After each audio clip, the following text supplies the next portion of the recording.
दोस्तों, एक लड़का को फांसी की सजा होनी थी और जेलर उससे पूछते हैं कि तुम्हारी अंतिम इच्छा क्या है।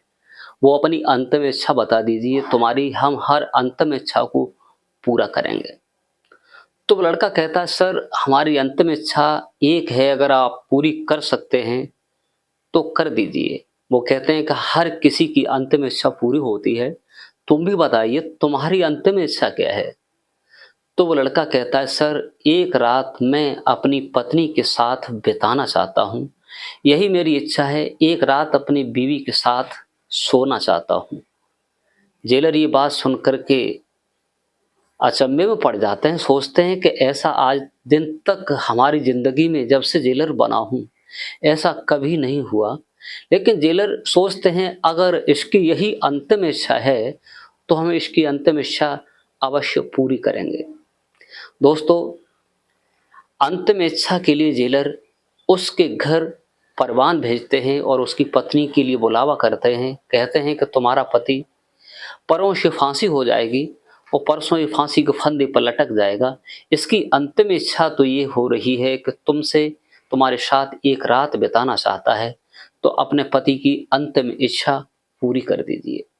दोस्तों, फिर आगे क्या होता है। नमस्कार, प्रणाम, मैं हूँ प्रेम यादव, जो ये कहानी सुनाने जा रहा हूँ। ये बड़ा ही दुख भरी कहानी है, एक बार अवश्य सुनिए, क्योंकि थोड़ा समय निकाल करके कहानी में समय निकालिए और कहानी सुनिए। अगर हमारे चैनल पर नए हैं तो चैनल को सब्सक्राइब करें, वीडियो को लाइक करें, कहानी अंत तक पूरी सुनें। दोस्तों, ये कहानी इसी उत्तर प्रदेश और अलीगढ़ की कहानी है जो मैं आपको सुनाने जा रहा हूँ। दो मित्र होते हैं, एक का नाम होता है सुबोध, एक का नाम होता है प्रमोद। ये बचपन से साथ ही खेलते थे, साथ ही पढ़े थे, साथ ही सब कुछ करते थे और साथ साथ रहने के बाद इन्होंने जहाँ नौकरी करने गए थे वहाँ नौकरी भी करते थे। लेकिन नौकरी करने के बावजूद इन दोनों में इतना प्यार प्रसंग था कि एक दूसरे के साथ रहते थे, खाते थे, जाते थे, रहते थे, सब साथ ही साथ करते थे। इतना एक ही कंपनी में ये जॉब करते थे। दोस्तों, इनके बीच में एक लड़की जो कंपनी में काम करती थी, जो सुबोध था, इससे प्रेम करती थी। प्रेम करने के बाद इसका जो मित्र था वो कहता है, दोस्ती मेरी भी करवा दो। लेकिन इसके पीछे कहते हैं कि कोई भी अपनी गर्लफ्रेंड किसी को देना नहीं चाहता। लेकिन सुबोध ने मना किया, ये तो दोस्त हमारी फ्रेंड है, लेकिन वो नहीं माना। इसके चलते दोनों में कुछ विवाद होने लगा। लेकिन जो प्रमोद था, अंतर आत्मा से उससे कुछ घृणा करने लगा सुबोध से। दोस्तों, कहते हैं कि मित्रता कैसे टूटती है। मित्र होता है तो कुछ धन के मित्र होते हैं, कुछ आपके घर में बहन बेटी उसके मित्र होते हैं। मित्र वही है जो सुख में दुख में आपका साथ दे, हर मुसीबत को समझे, उसे तो मित्र कहा जाता है। दोस्तों, प्रमोद जो था सुबोध से जलने लगा। लड़की उसे इंतहा प्रेम करती थी और उसके रूम पे आती जाती थी। एक दिन मौका पा करके प्रमोद ने उस लड़की के साथ कुछ ऐसा कृत्य किया और कृत्य करने के बाद उस लड़की को सुबोध नहीं था और उसके रूम पे उसे मार के उसके बेड पर सुला दिया और उसके साथ घिनौना काम भी किया। प्रमोद वहां से फरार हो जाता है। फरार होने के बाद और पुलिस को वही फोन करता है कि एक लड़की ऐसे ऐसे उसकी डेड बॉडी वहां है। पुलिस को सूचना देते हैं तो पुलिस मौके पर पहुंच जाती है। सुबोध अपनी ड्यूटी से आया हुआ होता है तो देखता है कि उस लड़की की डेड बॉडी पड़ी है। पुलिस उसे पकड़ लेती है। पुलिस उसे गिरफ्तार करती है। गिरफ्तार करने के बाद उसे थाने ले जाती है। थाने ले जाकर उसे पूछताछ करती है। लेकिन सुबोध इस बात को कोई बताना नहीं चाहता था, उसे मालूम नहीं था कि किसने किया है। लेकिन सबूत वो होता है जो मौके पर मिलता है। लेकिन सुबोध मौके पर उसके रूम में वो लड़की की डेड बॉडी मिलती है तो उसे गिरफ्तार कर लिया जाता है। दोस्तों, गिरफ्तार करने के बाद उसे धाराएं लगाई जाती हैं। धाराएं लगाने के बाद और उसे जेल में डाल दिया जाता है। दोस्तों, जेल में डाल दिया जाता है। जब उसका लड़की का पीएम आता है तो उसे पोस्टमास्टम में साफ आता है कि इसके साथ बलात्कार किया है। बलात्कार करने के बाद इसकी गला दबाकर हत्या की है। इस मुलजिम को तो फांसी की सजा होनी चाहिए, यहाँ तक प्रावधान पहुंच जाता है दोस्तों। नतीजा ये होता है कि समय चलते उस सुबोध को जेल में रखा जाता है। रखने के बाद सब लोग आते जाते हैं, मिलने के लिए आते जाते हैं, लेकिन सुबोध इस बात पे अनजान था कि इसकी हत्या किसने की है दोस्तों। उधर केस चलने के बाद उसकी फांसी की सजा बुल जाती है। फांसी की सजा बुल जाती है, 2 दिन बाकी रहते हैं, तब जेलर साहब जो होते हैं उसके पास आकर पूछते हैं कि ये बताइए कि आप अंतिम इच्छा क्या है, आपकी क्या देखना चाहते हो, या क्या खाना चाहते हो, या किसी से मिलना चाहते हो, क्या करना चाहते हो।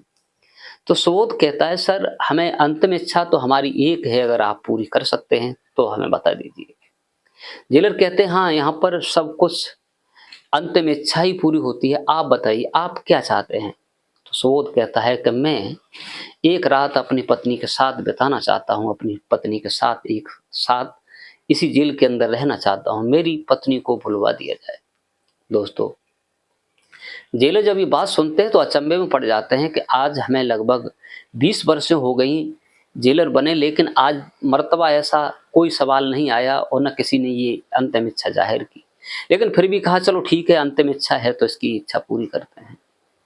दोस्तों, उसकी पत्नी को बुलाया जाता है बाइज्जत और परवान भेजा जाता है कि तुम्हारा पति अंतिम इच्छा के लिए तड़प रहा है और तुम्हारे साथ एक रात बिताना चाहता है। जेलर ने उसके घर नौकर को भेजा, परवान भेजा, और उसकी पत्नी सुबोध की पत्नी जब जेल में पहुंच जाती है तो जेल में उसे बताया जाता है कि तुम्हारी पत्नी जेल के अंदर आ चुकी है। पत्नी उसी रूम में कर दी जाती है शाम को, जहां पर उसका पति सुबोध जिस बैरक में था वो खाली करवा दी जाती है। लेकिन जेलर ने अपने 2 बॉडीगार्ड उसकी तैनाती पर और उस गेट पर लगा दिए थे और उसमें वॉइस रिकॉर्डर लगा दिया था जो ऑफिस में जेलर सुन सके। दोस्तों, इसके बाद में जब पत्नी अंदर जाती है तो पति को दुआ सलाम करती है और उसे देख करके रोने लगती है, क्योंकि उसकी पत्नी एक नेक थी। और पत्नी से जो वाकया कह रहा था, पत्नी पूछती है कि तुमने ऐसा क्यों किया, उस लड़की से अगर प्रेम करते थे तो तुमने उसे क्यों मारा, क्यों उसकी हत्या की, जो कि आज आपको फांसी होने जा रही है। ऐसा क्या कारण था जो कि फांसी होने जा रही है, आपने ऐसा क्यों किया। तो सुबोध इतनी बात सुनता है, सुनने के बाद फूट फूट करके रोने लगता है और जो वॉइस आवाज थी वो जेलर सारी बात सुन रहे थे। वो रोते हुए कहता है कि मैंने ऐसा कदम नहीं उठाया, मेरा जो दोस्त था प्रमोद वो हमसे घृणा करता था। वो पूरी बात बताने लगा। ये लड़की हमारी कंपनी में काम करती थी, ये लड़की केवल अपने घर से खाना लाती थी, हमारा टिफिन वो ले लेती, हम उसका केवल यही प्रेम था। एक दिन वो लड़की कहती है कि हम तुम्हारे रूम पर चलेंगे, चाय नाश्ता करेंगे, खाना पीना खाएंगे, लेकिन हमें कोई भेदभाव नहीं था। अपनी पत्नी को बताने लगा। पत्नी पूछती है फिर क्या हुआ। बोले उसके बाद में होता यह है कि मैं उसी दौरान बाजार सब्जी लेने के लिए जाता हूं और ये प्रमोद वहीं रह जाता है। प्रमोद रह जाता है। प्रमोद ने उस लड़की के साथ क्या किया क्या नहीं किया, और मैं जब तक आया तब तक वो लड़की मृतक हालत में उस चारपाई पर पड़ी हुई थी और उसके साथ जो भी किया उस प्रमोद ने किया था। और उसने ही पुलिस को फोन किया कि ऐसे ऐसे हत्या हो चुकी है। इसमें प्रमोद की साजिश थी, इसलिए मैं एक गुनाहगार नहीं हूं, मैं निर्दोष हूं और मेरे साथ ये दुराचार हो रहा है। अब जो परमात्मा को मंजूर है वो होना है। आप मेरी बिल्कुल फिक्र छोड़ करके, तुम्हारे 2 बेटे हैं, दोनों बेटों की परवरिश करना, क्योंकि भारत का कानून अंधा है। लिखा हुआ होता है कि कानून अंधा होता है और जहाँ के लोग सबूत मांगते हैं, सबूत के तौर मैं दोषी हूँ, इसलिए मुझे फांसी की सजा होनी है। मैंने ऐसा कुछ नहीं किया। अगर कोई कहे गीता पे हाथ रख करके मेरी अंतर आत्मा को पूछा जाए तो मैंने हत्या बिल्कुल नहीं की, मुझे निर्दोष फंसाया गया। इतनी कह करके और वो फूट फूट करके सबोद रोने लगता है और उसकी चीख पुकार सुनकर के जो पहरेदार द्वार पर खड़े थे वो भी रोने लगते हैं। जेलर उस आवाज़ को सुनते हैं तो वो ऑफिस में बैठे हुए उनका स्टाफ होता है वो भी रोने लगता है। सब लोग उसकी बात पर मंथन करते हैं।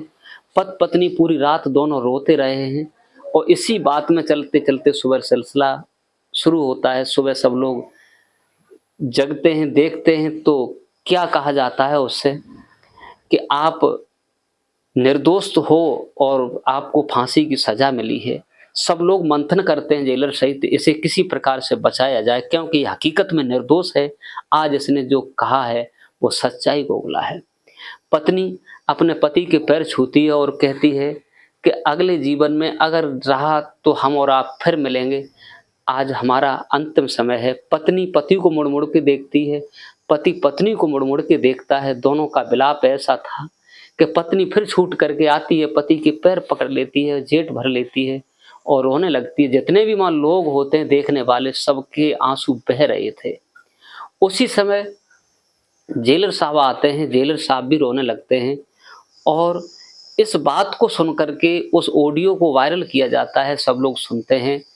तो उसके बाद पत्नी चली जाती है, सब लोग मंथन करते हैं। तीसरा दिन उसे फांसी को था, तीसरे दिन होगी, लेकिन सुबह जजमेंट ये होता है कि ये निर्दोष है। फांसी तो दूसरे लड़के ने उस लड़की को मारा था उसे लगाई जाए। तो सुबोध को दोस्तों बरी किया जाता है। उसके घर सूचना पहुंचती है पत्नी को कि तुम्हारा पति बरी हो चुका है। तो उसका खुशी का ठिकाना नहीं रहता दोस्तों। इसके बदले जो प्रमोद लड़का होता है उसे अरेस्ट किया जाता है। इसके बदले में उसे फांसी लगा दी जाती है दोस्तों।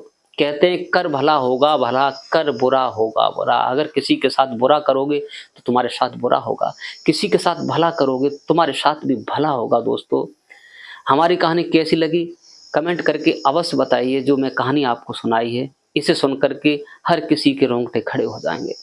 इस कहानी को सुनाकर किसी को परेशान करना नहीं, किसी का दिल दुखाना नहीं, केवल आप लोगों को जागरूक सचेत करना है। अगर हमारे चैनल पर नए हैं तो चैनल को सब्सक्राइब करें, वीडियो को लाइक करें और कहानी हमारी प्रतिदिन सुने। आज के लिए बस इतना ही। नमस्कार, जय हिंद, जय भारत। मिलते हैं अगली वीडियो में।